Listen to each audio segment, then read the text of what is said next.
Gautam, CS department, यहाँ पे assistant professor हूँ। यहाँ पे हम लोगों ने 12 तारीख से अपना धरना शुरू किया है। 12 तारीख को एक दिवसीय धरना था, उसके बाद भी मैनेजमेंट ने कोई भी संज्ञान नहीं लिया। तो हम लोग 12 तारीख से फिर लगातार 9 दिन से यहाँ पे धरने पे बैठे हैं। धरना हमारा संस्थान के अंदर ही चल रहा था, हम लोग मार्च पास भी कर रहे थे, संस्थान के अंदर ही कर रहे थे, लेकिन मैनेजमेंट ने इसका कोई संज्ञान नहीं लिया। तो हम लोग फिर सड़क पर उतर आए। सड़क पे हम लोगों ने लगातार 2 और 3 बार मार्च पास किया है, फिर भी मैनेजमेंट जो है वो इतने शांत तरीके से बैठा हुआ है जैसे उनको हम लोग की बिल्कुल भी कोई चिंता नहीं है। हम लोग यहाँ पे अपना जो भी जिसका जो कार्य है वो अभी तक हम लोग कर रहे थे, लेकिन मैनेजमेंट के अंदर इतना घपलाया। हम लोगों ने अपना अगर एक मतलब आकलन किया है कि अगर 8 से 10 वर्षों का डेटा देखा जाए तो अकाउंट के अंदर जो है वो कम से कम 20 से 25 करोड़ का घपला है। मैनेजमेंट चाहता क्या है, हम ये पूछना चाहते हैं, क्योंकि अगर यहाँ पे धरने के 9 दिन हो चुके हैं, 9 दिन से लगातार हम लोग यहाँ पे बैठे हुए हैं। क्या मैनेजमेंट का ये नहीं बनता है कि आके यहाँ की फैकल्टी से, यहाँ के कर्मचारी से, यहाँ के जितने भी स्टाफ मेंबर हैं यहाँ पे आके एक बार बात करें? मतलब मैनेजमेंट चाह क्या रहा है? एक तो आप घपला करो, उसके बाद आप लोग 9 महीने की हम लोग को तनख्वाह मत दो। हम लोग का जो काम है पढ़ाने का या यहाँ पे जिसका जो काम है वो अपना काम कर रहा है। आप लोग कितना शोषण करेंगे, कितना मानसिक शोषण इस संस्थान के अंदर होगा? फिरोज गांधी इंजीनियरिंग कॉलेज तकनीकी विद्यालय लखनऊ रोड पर स्थित है। यहाँ पर हम आपको ये बताना चाहेंगे कि एक प्रदर्शन हो रहा है और क्यों हो रहा है ये हम आपसे बात करेंगे। इनके हाथ में तख्तियां हैं जिसमें कुछ लिखा हुआ है, आप देख लीजिए। भ्रष्टाचार मिटाना है, अकाउंट ऑडिट कराना है। ये मामला तकरीबन 9 महीने से चल रहा है। आर्थिक व्यवस्था की अगर बात की जाए तो हर परिवार के लिए मासिक उनकी इतनी ज़रूरतें होती है, वो परिवार कैसा भी हो, बिजनेसमैन ही क्यों ना हो, लेकिन जो तनख्वाहों पर निर्भर रहता है उसके लिए हर माह तनख्वाह मिलना बड़ा आवश्यक होता है, क्योंकि ज़िंदगी असल में पैसे से ही चलती है। बातें करना अलग विषय है। तकनीकी विद्यालय में मैनेजमेंट की बात करें, एडेड कॉलेज है, उसमें सैलरी 9 महीने से नहीं दी गई है, 9 महीने से तनख्वाह नहीं दी गई। ये विरोध प्रदर्शन उन शिक्षकों का है, इनके घर का भी सवाल है। आखिर 9 महीने और बीते लॉकडाउन में तनख्वाहें क्यों नहीं मिली, हम इस पर बात करेंगे। 12 तारीख को भी एक स्ट्राइक हड़ताल की गई थी, कुछ हुआ नहीं। जिलाधिकारी के संज्ञान में है, ज्ञापन दिया गया है, लेकिन ऑडिट डिपार्टमेंट की बात करें, अकाउंटेंट की बात करें, मैनेजमेंट की बात करें तो चुपचाप कुछ हो रहा है अंदर। आखिर जब फीस ली जा रही है तो फिर तनख्वाहें क्यों नहीं दी जा रही, ये सवाल है, हम बात करेंगे। हमारे साथ कुछ लोग हैं। सर, ये मामला पूरा क्या है? नमस्कार, मैं doctor Manish Saxena, MCA department से। हम लोग केवल 2 मांगों को लेकर के अपना धरना दे रहे हैं। पहला है कि हमारा 9 महीने का लंबित वेतन, और दूसरा है कि हमें अपने अकाउंट ऑफिस का पूरा एक ऑडिट कराना है एक स्वतंत्र एजेंसी से। उसका कारण ये है कि अभी जो हमारे सामने फैक्ट्स आए हैं, लगभग 20 से 25 करोड़ के बीच का घोटाला दिख रहा है। और अगर एजी स्तर पर अगर कोई समिति अगर इसके लिए बनाई जाती है तो शायद ये घोटाला दुगना या उससे अधिक भी हो सकता है। हम लोग को अभी पिछले 9 महीने से वेतन नहीं मिला है। कोविड टाइम में 11 से 12 महीने हमारे पास में वेतन नहीं आया। बहुत मुश्किल था हमारे पूरे परिवार को चलाना। मैनेजमेंट कोई हमारी बात नहीं सुन रहा है। जिलाधिकारी महोदया भी हमारी बात का कोई संज्ञान नहीं ले रही है। एकेटीयू में जो पदाधिकारी हैं, क्योंकि हमारा कॉलेज एकेटीयू के अंडर में आता है, वहाँ पे भी सारे लोगों को हमारा मैनेजमेंट सेट कर चुका है, कोई हमारी बात नहीं सुनता। इसलिए हम लोग विवश हैं कि यहाँ पर हम लोग अपना धरना प्रदर्शन करें। स्टॉप करेक्शन, स्टॉप करप्शन, मेरे पीछे भी एक तख्ती है और ये साहब खड़े हुए हैं, इनसे भी हम जानेंगे कि असल में मामला क्या है। सर, ये बताएं कि स्टॉप करप्शन क्या देश का करप्शन की इधर करप्शन है? स्टॉप करेक्शन अगेंस्ट सेम, जैसे डॉक्टर मनीष सर ने बताया। नमस्कार, मैं Rajesh Kumar Singh, head of department MCA, और यहाँ पर हम लोग यूनाइट हुए हैं इस करप्शन को हटाने के लिए। जो हमारे कॉलेज में ये हम लोगों का है कि कोरोना से लेकर अभी तक और इसके पहले भी कई बार हम लोगों ने अपना प्रेजेंटेशन दिया है। यहाँ पर सैलरीज हमेशा से इरेगुलर रही और पिछले कोविड टाइम में करीब 11 महीने से पेंडिंग थी, और इस पर हम लोगों ने कई बार इनसे कम्युनिकेट किया, वीसी को भी कम्युनिकेशन में लिया, लेकिन कोई भी चीजें संज्ञान में नहीं ली गई। इसके बाद इन्होंने ये कहकर हमको आश्वस्त किया कि हमारी सैलरी को कंप्रोमाइज किया, कट कर दिया, हमारा 54% का डीए रोक दिया और कुछ लोगों की सैलरी में भी रिडक्शन किए कि भविष्य में आगे जो है हम आपकी सैलरी को रेगुलर करेंगे। लेकिन स्थिति वही की वही है और आज फिर 2022 में हम उसी स्थिति में पहुंच चुके हैं और हमारी फिर से 9 महीने की सैलरी पेंडिंग है। बच्चे लगातार फीस जमा कर रहे हैं, एडमिशन्स ले रहे हैं, पैसा है। ये हम लोग का एक एस्टिमेशन है कि हमारे जो फंड हैं वो हैं और हमारा जो सरप्लस अमाउंट है वो 20 से 25 करोड़ का होना चाहिए अगर ये हमारी सैलरी पेंडिंग 9 मंथ की दिखाते हैं तो अभी उसी के रिगार्डिंग हम लोग यहाँ पर यूनाइट हैं और यहाँ पर एक बहुत बड़ा घोटाला है जो बिल्कुल सामने आना चाहिए अगर इसकी फेयर जांच कराई जाए तो।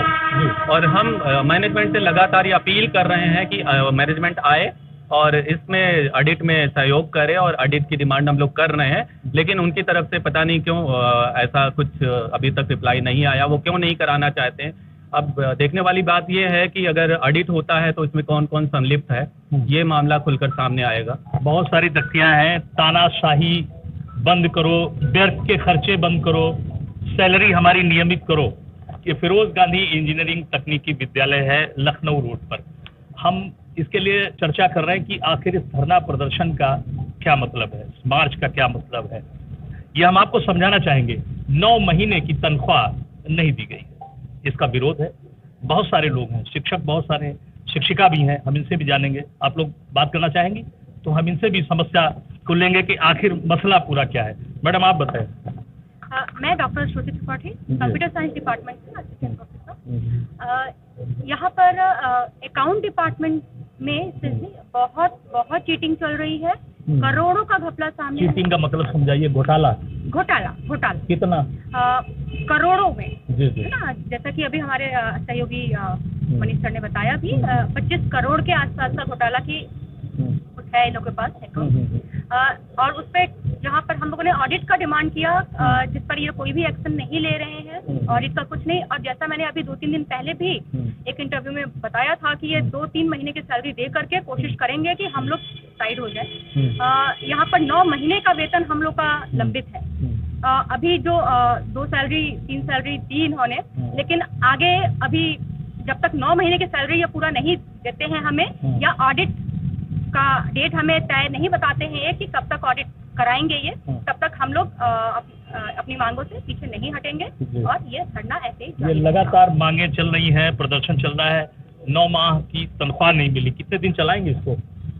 सर हमारी 2 सिंपल सी मांगे हैं जो हम शुरुआत से मांग कर रहे हैं कि हमारा 9 महीने का वेतन रिलीज किया जाए, इंस्टेंटली रिलीज किया जाए, और दूसरा ऑडिट कराया जाए अकाउंट, वो भी जनरल ऑडिटर के थ्रू। लेकिन उसमें सबसे इम्पोर्टेंट फैक्ट ये है कि मैनेजमेंट का जो रवैया है प्रबंधन का, वो बिल्कुल उदासीन है। आप जब भी किसी पद पे होते हैं, आपकी जवाबदेही बनती है संस्था के प्रति, छात्रों के प्रति और संस्था में कार्यरत सभी कर्मियों के प्रति।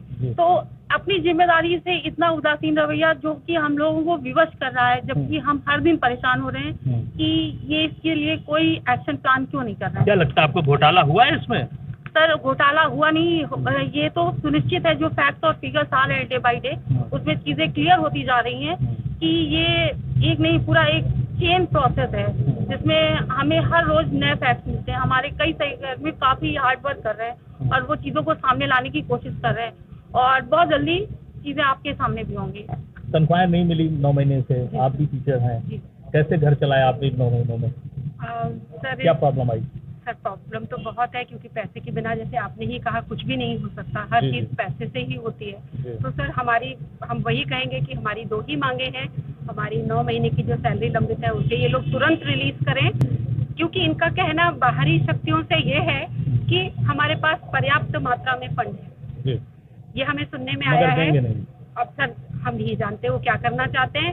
अगर ये इतने साफ हैं तो ऑडिट से पीछे क्यों हट रहे हैं? अगर हमारा यही कहना है कि अगर हमारी तुरंत सैलरी रिलीज करें और एक निष्पक्ष जांच की जाए, बहुत उच्च स्तरीय निष्पक्ष जांच की आवश्यकता है। कॉलेज में ऑडिट डिपार्टमेंट अपनी जिम्मेदारी नहीं निभा रहा है। घोटाले की बातें सामने निकल के आ रही, वो भी 20-25 करोड़ का। मसला रायबरेली के फिरोज गांधी इंजीनियरिंग तकनीकी कॉलेज का है, जहां पर शिक्षक शिक्षिकाएं लगातार धरने प्रदर्शन पर है और 9 माह की तनख्वाहें नहीं दी गई। अगर ये तनख्वाहें नहीं मिलेंगी तो वाकई पहली चीज तो काम कैसे चलेगा, और ये भ्रष्टाचार जो फैला है इसकी जिम्मेदारी किसकी है खत्म करने की। 2014 से अगर हम बात करें भारतीय जनता पार्टी की, लगातार सरकार तो है लेकिन मुश्किल प्राइवेट संस्थानों में भी है, सरकारी संस्थानों में भी घुसी पड़ी है। अब ऐसे में गरीब तो गरीबी अपनी निभा रहा अलग है, लेकिन जो जिम्मेदार जो जिनको तनख्वाहें मिल रही हैं अगर उनको तनख्वाहें नहीं दी जाएंगी तो इनका घर कैसे चलेगा, बड़ा प्रश्न है। कुछ तो विरोध होगा, कुछ मुश्किल भी खड़ी होगी, और भी जानेंगे इसी कड़ी में क्या मसला है। नमस्कार, मैं Jayesh Kumar Tripathi, department of electronics.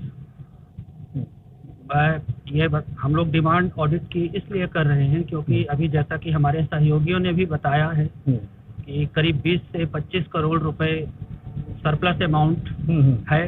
तो ये मैं और जानकारी देना चाहूँगा कि अपने स्तर पे हमने इसमें इंक्वायरी की और तकरीबन 10 वर्षों का आंकड़ा जो हमारे सामने आया उसमें लगभग 32 से 35 करोड़ रुपए हमारे पास सरप्लस अमाउंट होना चाहिए।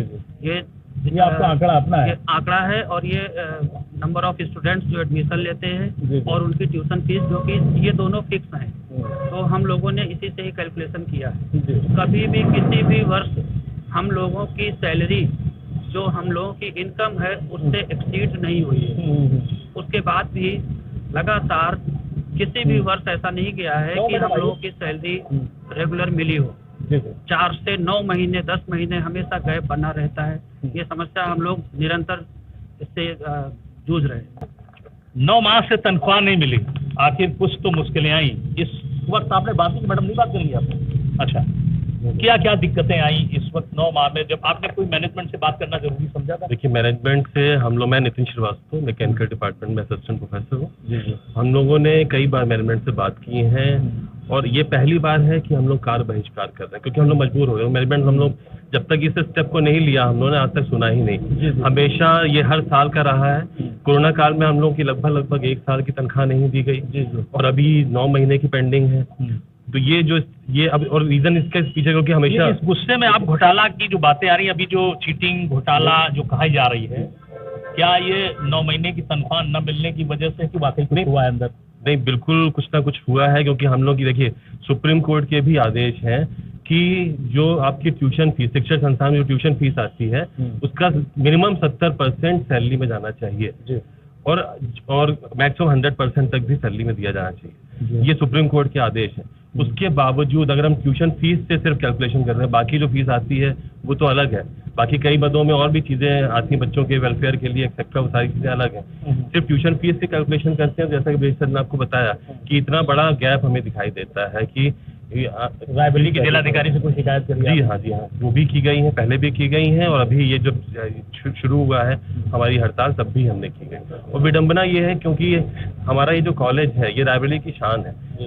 इकलौता स्टेट गवर्नमेंट का कॉलेज रायबरेली में रहा है और ये शान है। शुरुआत से हम ये बाकी जो सेंट्रल गवर्नमेंट के कॉलेज खुले हैं तो बाद में खुले हैं, सबसे पहला कॉलेज है। लेकिन इसके बर्बाद होने के पीछे एक टाइम ऐसा था, हमेशा जो रिजल्ट की बात अगर आप करें तो फैकल्टी की कॉम्पिटेंसी आप देखिए कि एक यू में हमेशा एकेडमिक्स में टॉप 10 से 20 के बीच पे रहा है कॉलेज। एकेडमिक्स में हमेशा एक यू के जो लिस्ट साइज से कॉलेज है, उसके बावजूद आप देख लीजिए आज क्या स्थितियाँ हैं। बहुत बहुत धन्यवाद श्रीवास्तव साहब आपसे बात करने के लिए।